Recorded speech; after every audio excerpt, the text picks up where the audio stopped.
Noah Schultz made his major league debut. I am dying to talk about it here on the CHGO White Sox postgame show.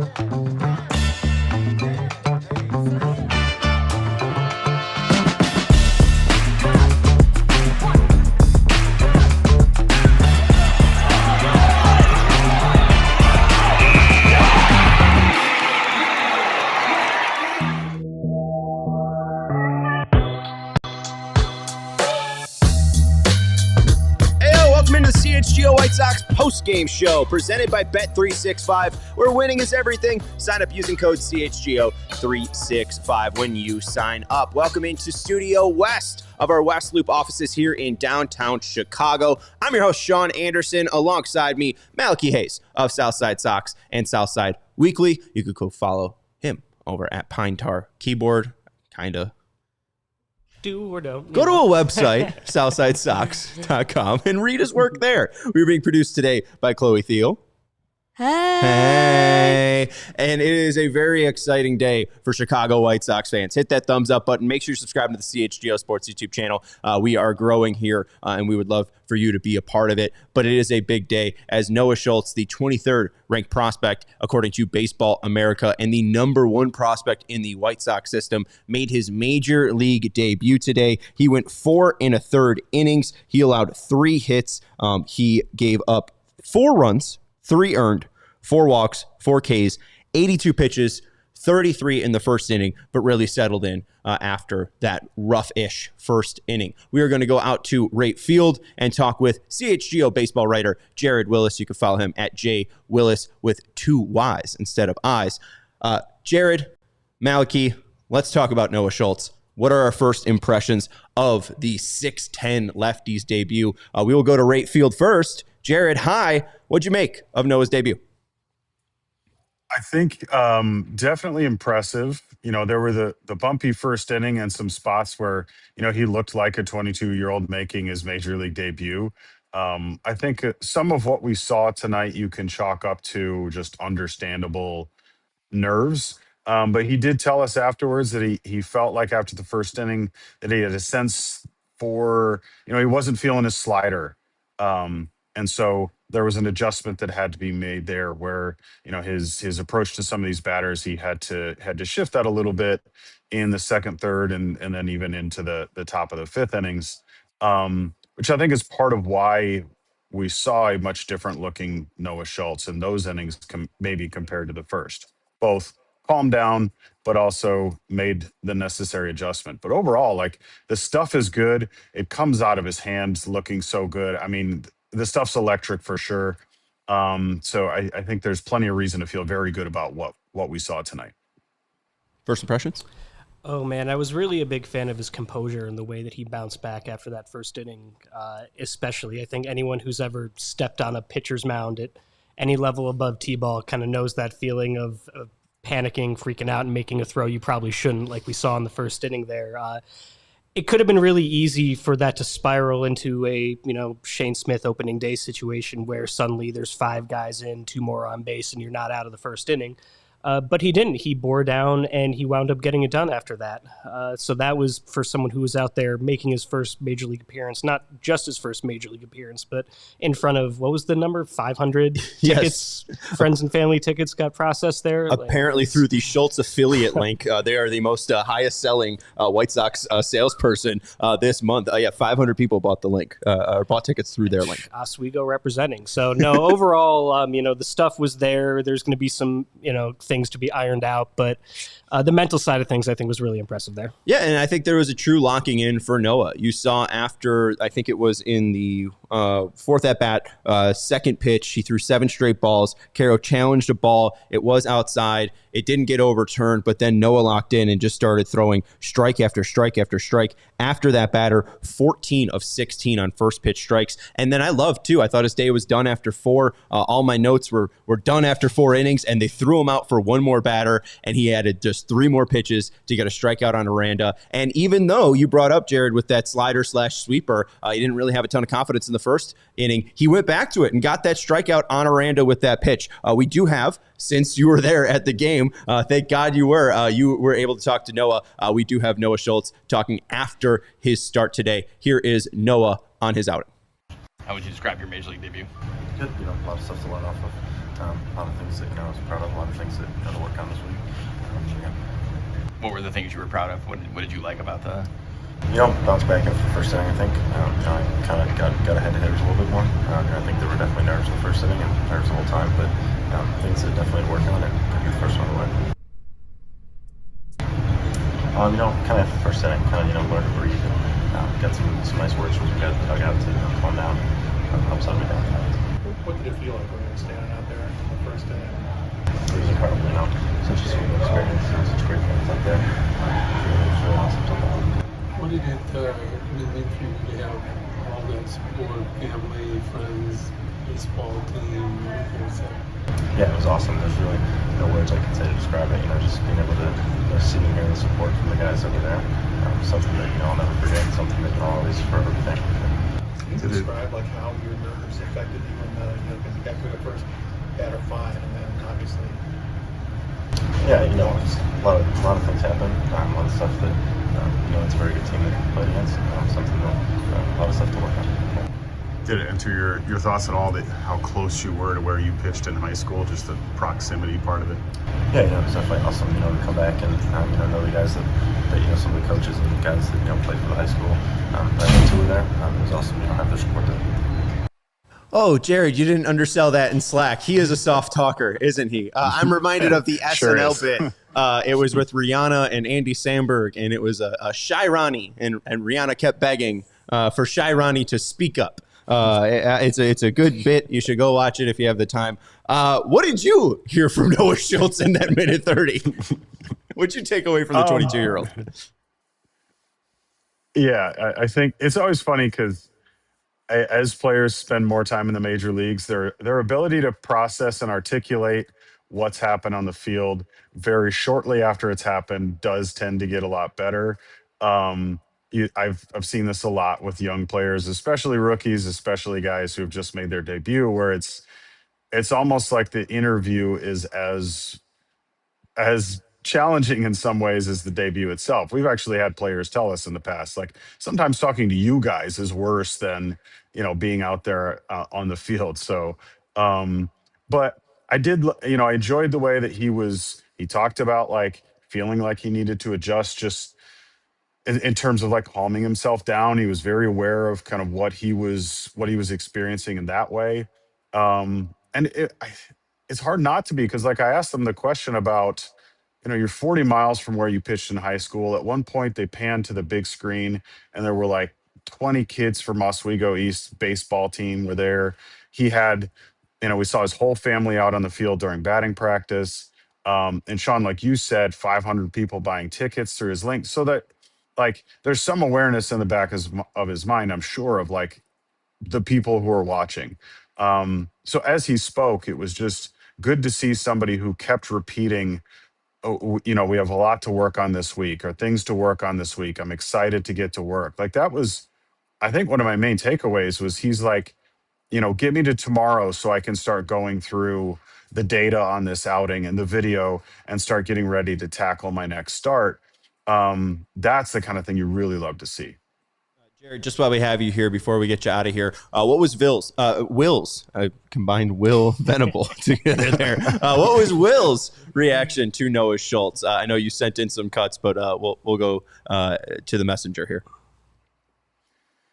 Yeah, he talked about, same as some of what we said, just impressed by his ability to particularly get through that first inning, and limit the damage as much as he did. Because there was that spot where it looks like things could really come off the rails. You see 7 straight balls from a guy, you start to get worried.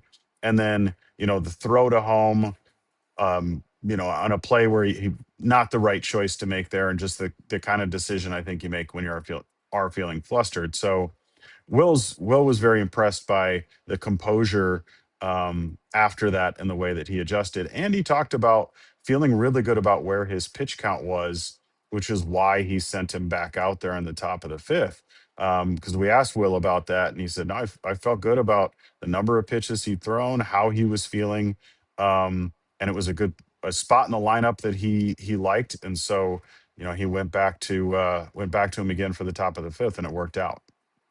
Were you surprised by that? I mean, I was shocked. Oh, I thought he was done. I fully thought he was done. I mean, Steve Stone was Steve Stone was ready to pull him even before when he walked Williamson or whatever that was. The guy that before because Walls, right? He ended up walking Walls. Yeah. Steve was like, he's done. Fourth, yeah. But then he got out Diaz and then shocked us all and just 1-2-3 against Aranda. All right, Jared. Any other takeaways from today? You did see a Munetaka Murakami home run in person. I sure did, and it was a beautiful thing, just an absolute shot to right field. So he talked a little bit, I'll say this really quickly, about the good at-bats he's felt like he's been having, lots of high-quality contact, and so he said this was a home run he felt like was coming for a little while. So hopefully a sign of a bit of a turnaround at the plate for him. We're going to talk a lot about Noah when you leave, but there's some Murakami thoughts that I had. He looks just very, very composed at the plate, and it's still absurd that he's a Chicago White Sox or Chicago White Sox. Go follow Jared at Jared Wyllys, Y's instead of I's, and go read his work at allchgo.com. You talk to Noah Schultz, talk to Will Venable, and we'll have a piece up at allchgo.com recapping today's event at Rate Field. Enjoy the smoke home. It should be a very eventful ride with all the lightning. Yeah, we'll see. I might have to pass on that and keep the windows closed. We'll see. Oh, that's fair. Yeah, it's true. Yeah, you got to make sure you're locked in that Faraday cage. All right. Anyways, appreciate it, Jared, and safe drives home. Thanks, guys. Yeah, thank you for being out there. It's always fun to hear from the pitcher and the manager. It's always great to get a video from the Sox and be able to hear post game, even if Noah is a little quieter than maybe we wanted to. I think overall just a really exciting game from Noah. We can go into it a little bit more, but we do have about 3 minutes until the break. What was maybe the thing that stood out to you? How was he attacking hitters today, and how do you think he'll have success, at least in this first year? The thing that stood out to me about the plan of attack specifically was that even though the refinement wasn't there with the command and where he was putting his pitches, there was still clearly a well-defined game plan, which is, as we were talking about, really work right-handed hitters inside and outside corner to left-handed hitters, and really don't let righties get their arms extended. Don't leave anything over the plate there. And so while he wasn't exactly dotting it up, if you look at that pitch chart of his, he was really good at avoiding the middle of the plate and mixing up those four-seamer sinkers and cutters so that even if he did leave a few down the middle, when you can run it up to 97, 98, you can get away with those mistakes. So the way that he was really able to keep everything to one side of the plate without losing too many hitters beyond that first inning, I thought was promising. And like you said earlier, we didn't even see a changeup really. Yeah. So one of the primary ways that he's going to want to attack right-handed hitters isn't even there yet. Whether he's not comfortable throwing it yet, or whether they want to do some more tweaking with it, we don't know. But I thought that was really impressive that he got through that lineup, just working the same spot over and over and over again, and just really not making too many mistakes that they could drive. Yes, 7 of the 9 in the lineup for the Tampa Bay Rays were righties, so not an easy first round for Noah Schultz. 6 whiffs because he ended up facing Aranda. 6 whiffs, 4 on his four-seam fastball, 1 on his cutter, 20 called strikes for Noah Schultz. That's a 32% called strike plus whiff percentage. Major League averages 30. So again, above average for Noah Schultz, and was just able to lock in after that iffy start, whether it's nerves, whether it's early game jitters. 14 of 16 first pitch strikes to the last 16 hitters that he faced. And it did seem that he has a sense of composure. I think especially with the first round picks, I saw it from Garrett Crochet. I think you even see it with Colson Montgomery. Montgomery didn't have the greatest AAA, but I don't know if he was ever shook from it. Like, I think Colson always had a feeling of, I'm going to be at the major league level at some point. Noah, now being in the best shape of his life at 22, being 6'11", feeling healthy with that knee, and especially gaining weight this offseason, being able to hit 98 in the later innings when he is hitting around 80 pitches, I think it shows that this guy is absolutely cut out for it, right? I mean, you talk about the composure in the first inning, but I mean, he shows it even up against Aranda. I mean, that was the 3-hitter for Mexico in the World Baseball Classic, 3 pitches, and that's the 3rd time seeing him. It's great stuff.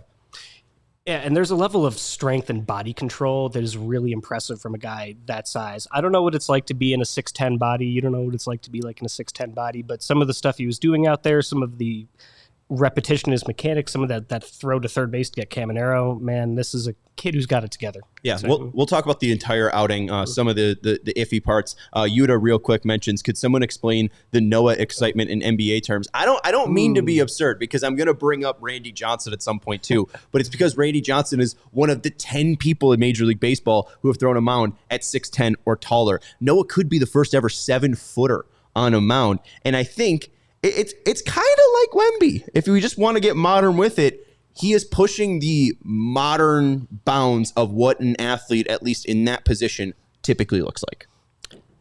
I hope he's not John Roush, I'll say that much. Yeah, right? As long as he's not John Roush. We're talking about tall guys on the mound. John Roush, I guess, would be like Kwame Brown. We're going to take a break here on the CHGO White Sox postgame show. More Noah Schultz talk after the break. It's good to see clones of my grandma in the chat as they're saying I look much better clean shaven. Hit that thumbs up button and make sure you're subscribing to the CHGO Sports YouTube channel. We'll be back after this. We want to let you know about our great friends over at Bet365, where winning is everything. Download the Bet365 app today and use code CHGO365 when you sign up. When you bet your first $5 wager after you deposit $10, use code CHGO. You'll get $150 in bonus bets. Whether that first wager of $5 wins or loses, you get $150 in bonus bets to wagers on whatever your heart desires. Player props, same game parlays, futures, whatever you think will get you the most bang for your buck. It's a great way to start off your bankroll. So head over to the app store of your choice. Use code CHGO365 when you download the Bet365 app and sign up. Make your first deposit of $10. Place your first $5 bet. Whether you win or lose, you get $150 in bonus bets. Bet365, where winning is everything. Gambling problem, call 1-800-GAMBLER. Please gamble responsibly. Must be present in Illinois. $10 minimum deposit required. We also want to let you know about our friends over at Game Time. Game Time app gives the fan the advantage with consistent innovation. It's how you unlock amazing tickets and experiences in a few taps. The Game Time app is the best app for fans. It's simple to use. The Game Time guarantee means you get 100% authentic tickets on time at the best price with no surprises. And fees are included in the price you see. So what you see is what you pay, period. I was looking for the cheapest price ticket. I saw a ticket for $8. I paid $8 because the price you see is the price you get. Game Time is the only app I use when I'm checking out for MLB tickets. Fees are included. There's great zone deals. You get seat views, the lowest price guarantee, or Game Time will credit you 110% of the difference, and the Game Time ticket coverage if rain or weather delay or push back your game. Take the guesswork out of buying tickets with every type of event with Game Time. Download the Game Time app, create an account, and use code CHGO for $20 off your first purchase. Terms apply. Use code CHGO for $20 off your first purchase when you download the Game Time app today. Welcome back to the CHGO White Sox postgame show. I am Sean Anderson, joined by Malachi Hayes of Southside Sox. Chloe Thiel is our producer. We just got a dislike. Boo! What's wrong with you? Hit that thumbs up button if you are hanging out with us. We do have over 40 people watching and about 17 likes. That person changed their mind. Let's go. You're a hero. Hit that thumbs up button if you haven't already. We're going to continue to talk about Noah Schultz. I'm going to have some Murakami thoughts. I know you have some Grant Taylor thoughts as well, and then we will wrap up on some Sam Antonacci thoughts, because he could be a White Sox soon. He apparently was this weekend, but the White Sox have walked that back. Also, just a quick note, too.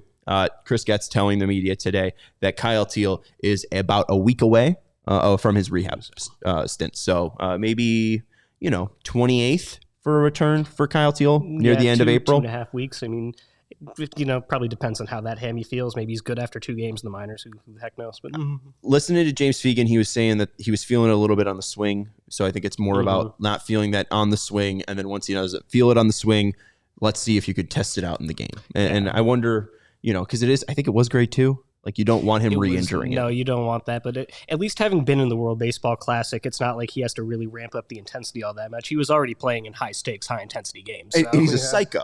So Kyle Teal being a psychopath helps as well. Do they have an espresso machine in the Sox dugout yet? If Antonacci's coming up, too, then... And they can afford it. I mean, I saw some nice ones at Costco. So, I mean, you know, if they're putting bidets in there, you got to get a right. Might as well blow it all. If you're going to accommodate the Japanese, you should accommodate the Italians. You know, I mean, it's only fair. Hit that thumbs up button if you haven't already. All right, let's get back to Noah Schultz. You mentioned the pitch chart. So if you do want to, I think we have a couple pitch. Do we have? Okay, we got some graphics. All right, take your time. We have some pitch charts that we'll get to in a second. But you talked about how he was working very tight in to righties. Mm-hmm. I think one thing that we both would like to see at some point is a changeup that he could hit the lower outer corner against hitters against, you know, it's very up and in against righties. He's not really letting players get their hands extended, as you were saying. Yeah, no. So up is was it this one or the? No, we don't have the graphic just yet. Okay, up there we go. Perfect. So yeah, no, I mean, there's just that big blank gap there, right in the middle, down and away to right-handed hitters, where there's just nothing. The fact that you don't even let a mistake go there is in and of itself really, really impressive. And if you don't have an off-speed pitch like a changeup or a splitter where you can get a right-handed hitter off balance and get them biting at something, you know, that's 10 miles an hour slower that they think it is, you just can't live in that part of the plate because they're going to find a barrel on it eventually. And so the fact that he was really able to get righties out with consistency by just hammering that four-seam sinker tunnel up and into righties, putting that cutter in at the top of the zone, up on their hands, just not really letting them get comfortable. Even though he didn't have much of an out pitch, he wasn't really sharp with the breaking ball command. He managed to keep them off the fastballs just by not hanging any over the middle outer half of the plate there. And I think at least what I've seen from him so far, it's only 4 1/3 innings. I think it's similar to what we saw from early Garrett Crochet when, you know, he really didn't have the slider at first. You know, I think I really think back to the Brave start, and he kept trying to back foot the slider, and that was every pitch he was giving up a home run on. And it's like, well, when he doesn't throw that, he doesn't get hammered. So he's just going to throw four-seam cutter. I mean, I think he adds the sinker later in the year. But it did feel a little bit Crochet-ish, not hitting 100 like Crochet was. But I do think he has a little bit more of some break to his pitches. Like that sinker has some really nice diving away action. I don't know if the four seam has that nice rising action as Crochet does, so it might not be as many whiffs as for Noah, but I think that the placement is there to at least induce weak contact. I do have this contact 12 batted ball events for the Rays today, 3 hard hits out of the 12 batted ball events, 82.4 average mile per hour exit velocity for those. Just would like to see a little bit more from the off speed, anything below 90, because he really doesn't have that yet. And of course, with the thing about fastballs, we know that one attribute of pitchers that Brian Bannister and the current pitching dev group loves is extension. And that's kind of the whole name of the game with being a 6'10 pitcher who throws 96, 97, is you can, as long as you're keeping them in and not giving hitters time to react, to letting them get the barrel on it, you can sneak a fastball by, even in an era where everybody throws 97. If you can get that effective velocity up to 100, 101, 102, which is what happens when you're releasing the ball, 5 feet closer to home plate than most of the league does, then yeah, you can probably get away for at least a little while, just, well locating fastballs, sinkers, and some cutters, and let that breaking ball command kind of come as it will. Right. And if you want to go to the other graphic here, Chloe, to look at the @TJ Stats Stuff Plus graphic, if you can go over to tjstats.ca for the full breakdown of Noah Schultz's arsenal. He throws the sinker 29 times. He throws his four-seam fastball 19 times. He throws his sweeper 16 times. He throws his cutter 16 times. We did hear that the cutter was his best pitch, so I would like to see maybe that utilized a little bit more. It did feel, though, he had great feel for that sinker, at least getting that in the zone. You could see 66.5% in the zone rate. That's the only pitch that was above average for him, so at least a good feel for that pitch. And the grades were decent for Noah. Grades out to a 70 grade sinker, grades out to a 70 grade cutter. The sinker around 55 on the 20 to 80 scale. The four-seam fastball a little bit above average. I don't love the lack of induced vertical break on the four-seam fastball. I think he was getting around like 13 his last time out. It's under 13. It's like 12.7. So not a crazy four-seam fastball. And again, the whiff rate was a little bit there on that pitch and that pitch alone compared to the sweeper, cutter, and sinker.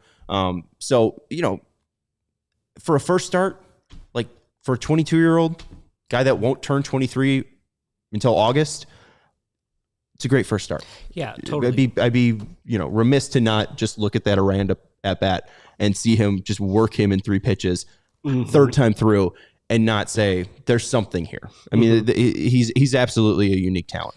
Yeah, I mean, unique is the operating word there, and I think he's a guy where I don't think it would be a great idea to even get too caught up into the nitty-gritty of some of his pitch traits and the IVB on his fastball, for example, because when it comes to all of these, one of the reasons why his stuff grades out as plus on all of these stuff plus models is because the name of the game is to just be an outlier, just be different. Right. And there's really no precedent of anybody with that frame releasing the ball where he does with the kind of velocity and spin that he does. So it's going to be stuff that hitters are not going to be used to seeing no matter what it is and where it is. So as long as you can pinpoint locations with some kind of effectiveness, it's hard not to see it being a real effective starter's profile. And even then too, Crochet was probably the quickest to maybe jump onto it. Sale had to pitch out of the bullpen for at least the year. I mean, first year he was a starter. He was fantastic. But even Rodon, Rodon took a while to lock in and become the Carlos Rodon of 2021. And then, the Cy Young candidate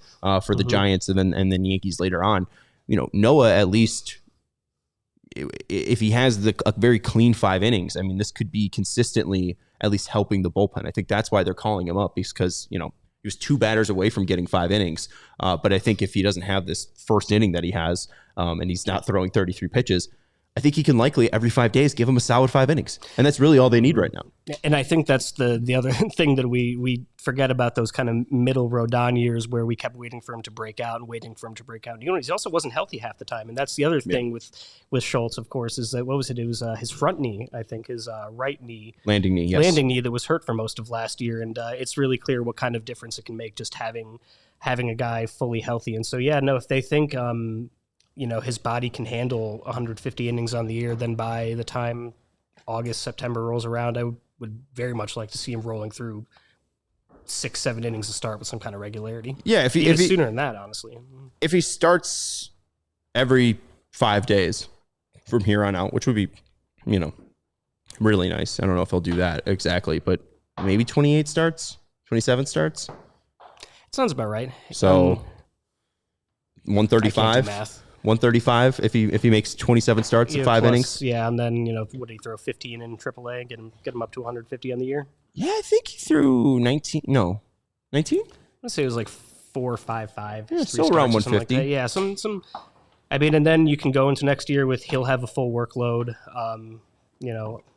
Obviously guys like whichever of Davis Martin, Shane Smith, Sean Burke are still in the mix will be worked up to 150, 160, 170 innings, and you're starting to see the makings of maybe a competitive rotation next year. Well, and Bannister mentioned too that this offseason they were kind of deliberate in not getting more veterans. I guess they really had to just hold themselves back from calling Mike Clevenger again, being like, "Do you want a job? Oh, I gotta wait." Thankfully he went to the Pirates. But he talked about not blocking these guys off. So I think once they feel comfortable that Tanner has adjusted to AAA, and I don't think Tanner would have those jitters. I mean, we see with Noah, I think Noah was ready for this moment, still not prone to jitters. I mean, he's still human. I think Hagen will probably be a little bit more ready to go than Tanner. It does seem like Tanner, not in a bad way, but it does seem like Tanner had some... Still walking a lot of guys. Yeah, right. I think he is a very emotional player. I think he understands his emotions, but I think he does get really amped up. Yeah. So I think that does lead to some erraticness. But at least with Hagen, I think, we'll see him probably sooner than Tanner. I mean, at some point we'll see Tanner maybe around June. But I think at some point, before All-Star break, I think all 3 of these guys are in the rotation. Gosh. What's the Charlotte rotation going to look like in 3 months? Who do they even got? Jonathan Cannon, a returning Drew Thorpe. Got David Sandlin in there. David Sandlin, right? He's still around. There you go. I forgot about Drew Thorpe. We're getting him back too, aren't we? At some point. I think he's throwing bullpens from what we heard. So real quick, just the first inning is really what got away from Schultz. He got Yandy Diaz in the first at-bat with an out, 6-pitch at-bat, got to a 2-2 count. Second at-bat, he walked Aranda. Third at-bat, he walked Caminero in 4 pitches. Fourth at-bat to Valade, who ends up getting the hit and the RBI double down the line in the 6th pitch. That's an RBI there. But then the fifth at-bat against Williamson with runners on second and third. It's a bunt to the third base side. Or no, It was right in front, a little first base side, a little bit to the batter's right, I want to say. So Noah tries to grab it, and then while he's taken towards the first baseline, tries to throw it home. It's, to the left of Caro, a little bit up the baseline, gets away from Caro, and then 2 runs end up scoring. Tried to throw it like Patrick Mahomes rolling out to his right. He's athletic on the mound for 6'11", but also just like when you're throwing a small projectile 30 feet away. Yeah, no, take the. But and of course he did make up for it. Later in the game, catching Caminero on third base with a really impressive athletic play there, showing when they were very clearly trying to rattle him that that was not going to be a thing that he was going to let get to his head. He wasn't going to let that stuff. Wasn't going to let that turn into a spiral. And for someone making their first, start out there, man, that was a really understandable mistake to make and a really impressive bounce back from it. Yeah, absolutely. And Matthew Cortese brings up Mason Adams too, coming off Tommy John, who will be back. Yeah. Kai Busch will be back there at some point. And Prelander Barreau is going to be in the bullpen. I love Prelander there's people out there that can think Prelander Barreau could start. So maybe they're in the Charlotte rotation. Yeah, right. Well, we'll take a break here on the CHGO White Sox postgame show. We got more talk after the break. We'll talk about the White Sox, who just went 5-5 in their last 10 games, obviously losing tonight to fall to 6-10. They went 2-2 in Kansas City. And we'll also talk about Munetaka Murakami's bomb. We have Grant Taylor talk coming up, Sam Antonacci talk, and then also some Lenyn Sosa talk as he was traded to Toronto. We'll be right back here on the CHGO White Sox postgame show. We want to let you know about our friends over at Old National Bank. Get old with our friends over at Old National. Whether it's on the field or in your financial life, the best teams win by delivering excellence at every level. At Old National Bank, we believe every play matters. From everyday checking to long-term planning and commercial banking, our team is here to build momentum and help you move the ball forward. It all starts with a plan tailored for you by professionals you trust. From simple tasks to bigger financial moments, you can count on us to coordinate your needs with steady, knowledgeable guidance that brings clarity and confidence to each step. It's a partnership designed to help you feel supported, not just today, but well into the future. So whether you're celebrating a win, rebuilding after a tough loss, or gearing up for whatever comes next, we've got you back with tools, insights, and an expert crew that is always in your corner. Old National Bank, member FDIC, where relationships and results matter. Get old with our friends over at Old National Bank, who also do have the best digital advert on all of I-90-94. We want to let you know about friends over at Shady Rays. These are the best sunglasses that I owned. We have a great deal. You can get 40% off 2+ pairs of polarized sunglasses. These are good looking, polarized, durable, and not stupidly expensive. These are the best sunglasses that you will own. You've all known that moment, the one where you realize you've left your favorite sunglasses at the beach or on the roof of your car or at a gas station 3 states away. And I've been there too, left them at a park 10 minutes away, realized when I was 10 minutes away, didn't want to go back and try to figure out where I left them and misplaced them. But I found Shady Rays, and it changed the game. These are sunglasses that are made for real life. And the wild part is, if you lose or break them, even on day one, Shady Rays will send you a brand new pair with no guilt trip, just replacements of your fantastic shades. Again, they're good looking, polarized, durable, and not stupidly expensive. Shady Rays is the eyewear that has your back. Go to shadyrays.com and use code CHGOSR for 40% off 2+ pairs of fantastic polarized sunglasses. Welcome back to the CHGO White Sox podcast presented by Bet365, where winning is everything. I'm Sean Anderson, Malachi Hayes, being produced today by Chloe Teal. Hit that thumbs up button. How many people we got watching, Chloe? 20 people. So we got 20 likes. So hit that thumbs up button if you haven't already. We will hit the big takeaway presented by our friends over at Xfinity. This is the big takeaway presented by Xfinity. Imagine that. I think it's very simple for the big takeaway here. Noah Schultz is here to stay. Noah Schultz is going to be a part of this rotation in 2026, 2027, 2028, 2029, 2030. He will be an A Sox rotation. Which one? Don't start. I was going to actually get to the point of 2031, and then I was like, maybe they'll trade him. But I do really hope that this is a player that the White Sox do make a long-term investment in. It's going to have to happen at some point. The White Sox cannot just avoid signing players to $100+ million contracts. And this does seem like a player, you mentioned the word, who is an outlier. If he is throwing 97 at 6'10", the extension is getting greater. It was at like 6.1 in AAA. Now it was around like 6.3, 6.4. Maybe he'll be at like 7 feet at one day. Roger Bossard magic with the mound. Yeah, there you go. A little more downhill playing there. A little more slope. So maybe we'll see some changes to Noah Schultz, but I do think that this is going to be a dominant arm in the White Sox rotation. maybe not the ace, but I do think that consistently will be a 2-3 with ace games out there. He has the potential to really work some bad lineups. If the Sox are playing playoff games by the end of the decade, he's going to be in the playoff rotation. You'd hope. Yeah. Fingers crossed that they're just in the playoffs.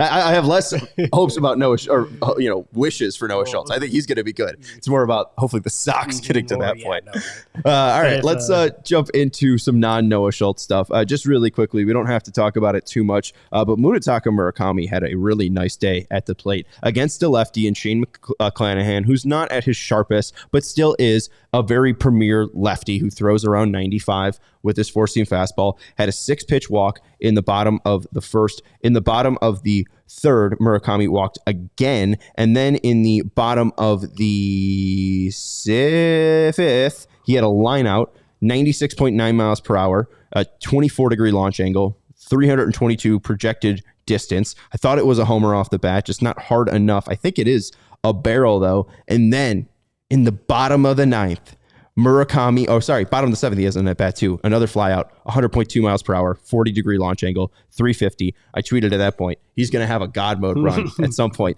I didn't think it would be in the ninth inning where he hits his home run, 5th homer of the year, makes it 8-5 Sox, 110.8 off the bat, 31-degree launch angle, just absolutely smoked it into the 108. What have you made from Murakami's so far 17-ish games of his career so far? I'm pretty impressed. I mean, there have been flaws and there are holes in his swing and flaws in his game, but there has been as much of a book on him, as much of a scouting report on him as there's been of any hitter to come over from Japan in recent years, I would say. This side of someone like Shohei Ohtani. So the fact that he's still drawing walks, the plate discipline has clearly carried over. Lots of whiffs, lots of strikeouts. We knew that was coming, but the homers are there. The walks are also there. That's all you need to see, because I'll give him some adjustment time before I'm really going to be worried about the whiffs, because pitchers have known how to get him out for a while and he hasn't had a chance to adjust back yet. So I'll take what we got for now. I think the Gomez at bat was very telling, though, because he had a first pitch whiff on a 94-mile-per-hour fastball. And Gomez throws him pretty much the same pitch again, and we saw what he did. Mm-hmm. I mean, he tattooed the hell out of that ball. He doesn't miss mistakes. Right. Mm-hmm. And I wonder, too, like, if a guy sees, like, oh, he just whiffed on that four-seam fastball, mm-hmm. like, could you double up on him? Because, mm-hmm. like, if you maybe change the direction and, you throw it down the middle, he swings and misses, and then you go low and away. Maybe he'll have like an iffy, impact point and just weakly hit it to the left side or whatever. But I mean, if you throw him a fastball back to back, I think he's just going to have the timing right. I think the part of it is switching it up on him, and then it's really like, can you get 2 called strikes in a row? Because he really just doesn't mm-hmm. get himself into a hole. Like, it's very rare that he's getting into an 0-2 count. Mm-hmm. Like, he'll get down 1-0 or 0-1. And then he'll work it back to a 2-1 count. It just seems very composed. It doesn't seem like a whiff knocks him out of his mm-hmm. game plan. And even Jared saying, just now, like, Murakami feels it coming. Like, I just think that this is not a, Chris Carter, you mentioned prime Adam Dunn. I mean, that's a steal for the Sox. I mean, that's a guy that the Sox wanted to pay. So maybe they'd want to pay Murakami to stick around. Yeah, man. And the thing, he doesn't get himself out. I think mm-hmm. that's the main thing. He'll swing and miss a lot. And if you beat him in the zone with a fastball or a breaking ball a little bit below the zone, he will swing and miss that pitch. Fine. Are you going to be able to throw enough of those pitches and hit that spot enough to the point where you're not going to throw 4 balls out of the zone and give him a walk, or that you're not going to make a mistake and hang a breaking ball over the plate or leave a fastball a little bit lower than you should and where he can tank it 450 feet? I don't think he's going to get beat enough in the zone enough to stop the walks and the power from turning him into a player that is going to have a lot of positive value. Yeah, now a 119 weighted runs created plus on the year, 21.4% walk rate, 31.4% K rate. So yeah, the K rate's at 30%, but it's a 10% difference from the walk rate and K rate. I mean, Lenin Sosa, who they traded, he had a 20%, a 23% K rate. He also had a 3% walk rate. So I mean, it's just something that I think is somewhat elite. I don't want to be too overdramatic. I mean, even Adam Dunn, the highest walk rate he had in a career was 17 and then 17.4. I mean, Juan Soto is running like 17, 18%. I mean, I wouldn't expect. You can strike out 35% of the time if you're walking 20% of the time. I don't know how sustainable that is. That's just a lot of walks unless you're like, prime Barry Bonds. But the fact that that's happened right away, that the, pitchers are clearly trying to get him to get himself out above the zone or below the zone, he's just not biting on it. Right. Sorry. I just found a funny stat, so now I just want to make sure it's there. But even then, too, like with the outs today, like very well hard hit into the outfield. It's not like Eloy Jimenez where it's just grounders, like hard hit grounders. Like he is consistently getting some lofted, elevated balls that are hit well. Right. It's just a great profile. Like it's why I'm not really worried about Colson too, because Colson's walk rate's still around 8%. The strikeout rate's around 32%. But as long as he's elevating balls with fast swings, he might hit 30 homers. There's a lot of Munetaka might hit 40 at this point. And there's quite a few fly balls this time of year that are going to be flying out in July, August when it's 80 degrees with a breeze blowing out that are dying on the warning track right now. And I think guys like Colson and Murakami are very towering fly ball hitters, pretty conducive to putting together power, especially in a place like Sox Park where that wind is constantly blowing out left to right. Right. And we saw it active today. Oh, yeah. And just to update you, because we mentioned the 21% walk rate and how it is very rare. You mentioned the guy that has done it the most, Barry Bonds, 4 times. Can you name the players that have had over a 30% walk rate in a season? A 30%? Yeah. Or 30%? 30. Are they like modern era? No, yeah. It's this goes back to 2000. Back to 2000. Is Soto one of them? No, it's just Barry Bonds twice, 37.6 and 32.4. Can you name the players that have had over a 25% walk rate? Oh, gosh. I don't even. That's got to be some steroid era It's stuff. just Barry Bonds, 26.7 and 26.9%. Wow. So he has the top 4, 37.6, 32.4, 26.9, 26.7. But just to put into perspective, a 20% walk rate, non-Barry Bonds, it's 2002 Brian Giles at 21%, Jack Cust in 2007 at 20.7. He kind of has a Custian potential. We're naming some guys here. 2000 Jason Giambi at 20.6, 2015 Joey Votto at 20.6, 2022 Juan Soto at 20.3, Joey Bats in 2011, 20.2, and then Mike Trout, 20.1 in 2018. Currently Murakami at 21.4. The only other player that did have a 30% K rate was Jack Cust. So apparently he's 2007 Jack Cust, and there's no in between. Oh, goodness gracious. I hope it goes better in the rest of Jack Cust's career. Yeah, I don't know. Jack Cust was real fun for a couple of years there. Boy. Hey, if he signed for 2 years and he's 2007 and 2008 Jack Cust, do you have any issues? You know what?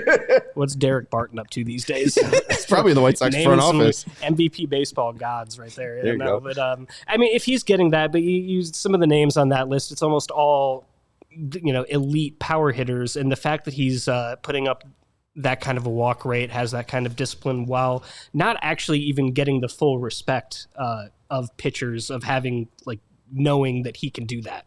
And I would love if he's Juan Soto or Barry Bonds, whatever. He's not. It's hard to step into the big leagues and have pitchers respect you like that. So the fact that he's still, being able to get on base like that is promising. Well, and it's funny too that we have so many players that are brimming with potential, and we're kind of missing the mark on some of these connections or comparisons, right? Like we don't really know where to put Munetaka Murakami. Maybe he's Barry Bonds. Maybe he's Adam Dunn. Maybe he's Jack Cust. I don't know. Noah Schultz is unique because there's only been 10 other players at 6'10 or taller. So the mind just goes to Randy Johnson, especially when you're throwing that fast. Maybe it is just a little bit unfair to Noah to compare him to a Hall of Famer and give him that type of ceiling. So, you'll have to be a little bit more, savvy with our comparisons. And then even then with Grant Taylor, you brought up that just going to Mason Miller is a little bit weak, because Mason Miller is even in his own Barry Bondsian run. Let's talk a little bit about Taylor. Getz mentioned to the media today, we don't expect Taylor to start for him this season. Hopes Taylor could get up to 100 innings pitched this year from the bullpen. And then Brian Bannister on Mully and Hall on 670 to score earlier. He's open to Taylor starting, but he wants what's best for the player. Mentioned that Taylor is getting sore as a starter, and threw out 3 potential options for Grant Taylor. He could be a high leverage pitcher in the 8th or the 9th. He could be an opener and be stretched out a little bit, or he could become a starter, and they really have to determine what's best for the player. At least looking at 2026, What do you expect from Grant Taylor? I think they clearly like this opener strategy. If it's something that allows him to sort of get into a groove where he knows and understands what it's going to take to be a starting pitcher on a regular basis in the majors, great. I would love to see more of these little 2 or 3 inning stretches a few times a week, as opposed to letting him run out for 1 inning, maybe 3 times a week. I look back at what they did with Garrett Crochet in 2025, potentially as 2024, as somewhat of a model of what they might do, what they maybe are trying to do here, where even after those first couple months where they were very clear about what they were going to do with Crochet's innings load, which was they were going to keep him on a starting schedule. He was going to make his 30 starts. It was just, 2, 3, 4 inning starts by the end there. And at the end of the day, though, being able to make 30 starts on regular rest and knowing what it takes to do that physically is not an easy thing. And I think that probably played a pretty significant part in why Garrett Crochet didn't miss a beat last year and up until yesterday, I would say this year as well. Right. So if they have that kind of thing in mind, where the goal here is to, get that innings total up enough that you can really make it jump next year, but also kind of find that balance between letting him get some high leverage work, but also if you want him to start, you got to give him a taste of what it's like to be a starter. I am more on the side of, I would rather, I don't care if they lose a couple extra games this year because they used Grant Taylor in the first inning instead of the 8th inning, if it means that Grant Taylor is going to be prepared to throw 150 innings out of rotation next year. Right. So. And I think it's just tough. There isn't really that inning space. There really wasn't with Crochet either. So it is tough. I mean, Crochet is much bigger, so you think his body could handle it a little bit more. But then you look at Chris Sale. Chris Sale's smaller than all of them, kind of had the similar, bullpen buildup, and now he's still throwing 99 as a 38-year-old. He's also a Florida man. But Grant Taylor is from the South as well. He's from Alabama. So it's kind of like, built different down there. That's like the old the Jake Peavy, AJ Pierzynski rivalry, Florida versus Bama right there. There you go. And now you got AJ's kid at UAB. So he's going away from Florida. But Grant, 2024, he made 4 starts for Kannapolis. 2 of them were 60 pitches. The other 2, 58 and 55. He never got to the 60 pitch mark last year. He did get to 59, but then didn't throw over 50 in any other start. So that's the one thing was when you look at Crochet, from July to the end of the year, it's 4 innings pitched, 2 innings pitched, 4, 3, 4, 2 1/3, 4, 4, 3 1/3, 2, 4, 4, 4.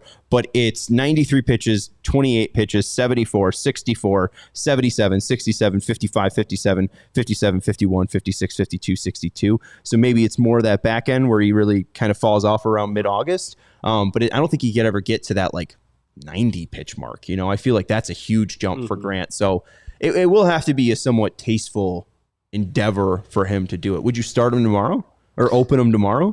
That depends on his comfort level. I mean, if that's something that he thinks that he can do, I honestly like it if you're willing to let him go that second inning there, if the circumstances dictate. I want to say it was actually the home opener where he had that 9 up, 9 down, 9 pitches, 3 up, 3 down first inning, and then got pulled for Burke in the second, and then the next thing you know, you're losing in the 8th inning because you're down 3 guys in your bullpen. I don't really care if that happens that much this year. Next year might be a different story. If that's, again, going to let Grant Taylor both get comfortable with his physical recovery process and also just psychologically, mentally know what he needs to do to prepare for next year, yep, let him keep opening, sure. I don't feel like, as much as I'm more optimistic about this team than last year, high leverage situations probably going to be relatively few and far between. It might be better to just go the opener route so you can really dictate how you're using rather than waiting for the one high leverage appearance in the 8th inning you're going to get. Right. Or might not get because you are the White Sox. I mean, you got worked 8-5. There was no high leverage inning for Grant Taylor today. But last outing, he did go 2 innings pitched against Kansas City on Sunday in the 6-5 win, 27 pitches as the opener in that spot. And even on Thursday, he went 1 1/3, throwing 22 pitches, and he's gone from 9 pitches to 16 to 22 to 27. So maybe they'll push him to that 30 point at some day soon. I mean, I don't think it's a stretch, especially if he has, 2 9-inning innings to see that 3rd inning. It gets mentioned throwing him 3 innings out of the pen. It's possible. Totally. And I think the thing that I just want to avoid whatever they wind up doing with him is, I think you want to avoid ending up with the Michael Kopech 2021, 2022 arc where they come into the year having a pretty clear plan for getting Kopech built up as a long reliever spot starter in 2021 before transitioning him to a rotation role full time, because he had obviously recovered from Tommy John and then opted out of the 2020 season. So he needed to be built up. They started him in doubleheaders early in the year a couple times, let him go 3, 4, even maybe 5 innings one time. Got a little bit hurt after a couple months, and then the Sox are in the middle of a division race, so they turned him, basically into a high leverage single inning reliever, but a single inning reliever for the rest of that year, and he wound up being, physically incapable of handling a rotation role the next year. Right. He was great for the first 10 starts there. I want to say he had like a sub-2 ERA, and he just couldn't hold it together for a full year. So maybe, that might have as much to do with, how Kopech just happened to be put together than anything else. But that's what I'm afraid of right there. Well, and that's a player, too, that gives me trust issues. Because, that's a player that you look, just throw a bullpen, it's like, oh, that is like what God would have created right. a starting pitcher to be. And I think even when they traded Cease, I was like, this clears up a spot for Michael Kopech to be a starter. And it's like, that never happened. Just never really popped. And even then, the guy that throws 101 out of the bullpen is throwing 95 as a starter. And the stuff just isn't as exciting. And Crochet, it felt like he was pushing it a little bit. Maybe he's facing and paying the piper now with, pushing it as much as he did for 205 innings last year. So I do wonder, even Raylo too, Raylo was firing 101 out of the pen, and now he was like 94 last year. He's sitting around 92 this year. Like it's a really iffy adjustment where right now you have a premier arm in Grant Taylor, and it's working really well. So I don't know if it's not broke, don't fix it. I know you want to try him as a starter. I'm a little less hesitant because it does feel like they have concerns about his health. That is a very valid point that I'm not even going to disagree with, because it's a philosophy that's taken me very far in fantasy baseball often when it comes to thinking about pitchers, is that the history of pitchers who have been able to sit 98, 99, 100 out of a rotation consistently and not get hurt starts and ends with Nolan Ryan, basically. Even Jacob deGrom, who seemingly was defying everything by just throwing harder and harder every year, and still, even his arm gave out on him eventually. Hunter Green, you're right. Crochet maybe next, hopefully not. But the record of anybody being able to throw 150 plus innings of throwing 98, 99 mile an hour fastballs 50, 60, 70 times a game, it's non-existent. You're right. It is just non-existent. So that's, yep. Well, it's tantalizing, but you might be right. Man. And also, too, I think we really prop up Randy Johnson because we didn't have, true StatCast numbers, but, he's probably throwing just 94. I don't think Randy Johnson, he probably could hit 100. I think Randy Johnson could really ratchet up there, but it probably looked like 100 with his extension, and we couldn't really put that into words of, what that presence was and talk about being unique and an outlier. It probably looked like he was sticking his arm out, and it was, just putting it in the catcher's mitt. Where, I don't think the Bird cared about whether it was 94 or 100. The Bird was smoked. But, yeah. that pitch was 100. That thing was done either way. But I don't know. Bird. Randy, I feel like kind of falls into that Nolan Ryan category there, though. If you're right, he always gets cited as kind of the prototype for a certain type of outlier. But it's the literally the exception that proves the rule, where Randy Johnson and Nolan Ryan are such 1 in a million types where that's not even... you can't even make a comparison there. It's the outliers. So right. I did want to ask Jared, though, what the environment down at Wright Field was like, thinking about Michael Kopech's first start. I don't know if you remember that from back in 2018. I was there.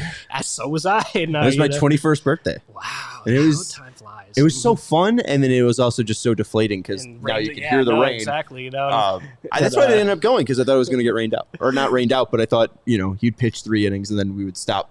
Pitch. Or seeing Noah pitch. 50, it took him 50 pitches to get through an inning and 2/3 or something like that, from what I recall. Anyway, I was just wondering this kind of feels like a similar, I don't want to say landmark, but kind of a similar watershed, critical point in the arc of this rebuild and in the general narrative arc of what Chris Getz and all them are trying to do. Just like how Kopech was, kind of. Moncada had struggled by that point, really the crown jewel of the Chris Sale trade. This is this kid we got who's throwing 100 miles an hour. That was sort of the signal that they're about to arrive. We're about to hit the gas pedal, and it kind of feels like this call-up is has the same kind of energy behind it. Yeah, absolutely. And 22 pitches for Michael Kopech in his first inning against Joe Mauer leading off. Oh, boy. Wow, late career Joe Mauer. I don't know if Sam Antonacci holds the same weight as Yoan Moncada, but those were the two pair that came up. And maybe it won't be exactly 1-for-1, but I do agree with you that this does signal we're getting close to going. And then even Kopech, he debuts in 2018. We don't see him again until 2021. Mm-hmm. So it was a little bit of a hiccup there for the rebuild. But it does feel like maybe not this year, but 27, 28, there should be some serious baseball being played in Chicago soon, just with Hagen, Tanner, Opper, possibly Schultz. Mm-hmm. There is a true making of a rotation happening here. And if Taylor's a part of it or not, the White Sox will have some elite arms. Mm-hmm. There's too much raw talent there at the end of the day, which I feel a lot more confident about than the last rebuild. I feel like it kind of felt like at times that, Rick Hahn and Kenny Williams and their operation was trying to piece together a perfect roster. We got our second baseman and our shortstop and our outfielder.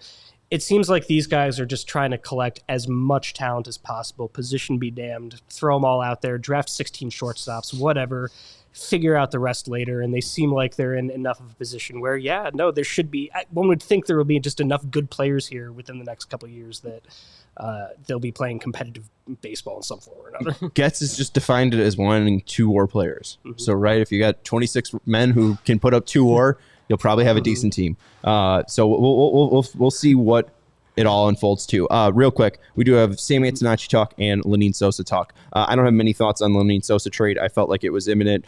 Surprised it happened at this point, but also not with at least the team he was going to with all of Toronto's injuries. You name it, they're pretty much injured for Toronto. Sosa goes to Toronto. The White Sox get Jordan Rich, an 18-year-old that was picked in the 17th round of last year's draft.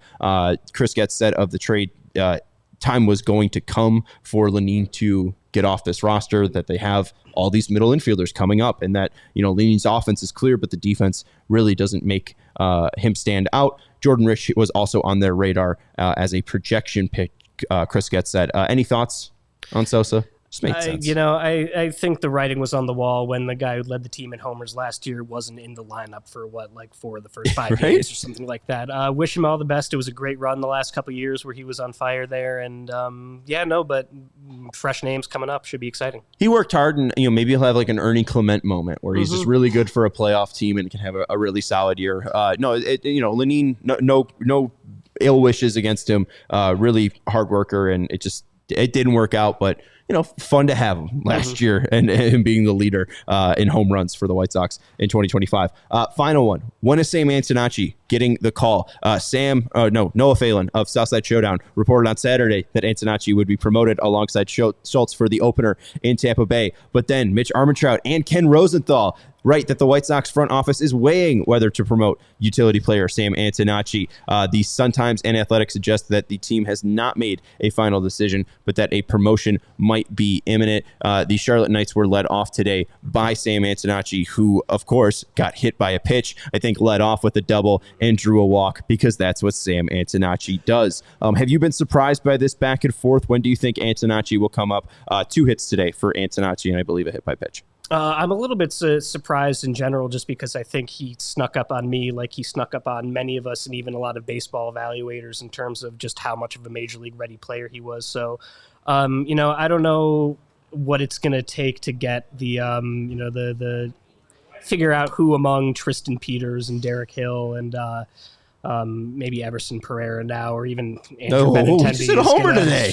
At 2 homers now than the time that I've been sitting in here. But that outfield group is going to get winnowed down at some point or another, and that's got to be soon because